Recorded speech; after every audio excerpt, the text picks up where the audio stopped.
தேவாதி தேவரெல்லாம் காவலுக்கு நின்னபடி பூதாதி பூதகனம் புடைசூழ இருந்தபடி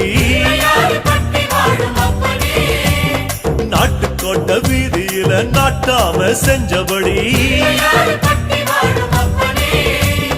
கருப்பு கட்டி பணியாரம் சப்பு கொட்டி தின்னபடி சூரியன குண்டலமாய் காதிரண்டில் போட்டபடி ஆதார பீட சக்தி ஆசனத்தில் அமர்ந்தபடி பூமியத்தாம் மோதகமா ஓங்கருத்தில் சுமந்தபடி சுத்தி வரும் கோள்களையே மாலையாக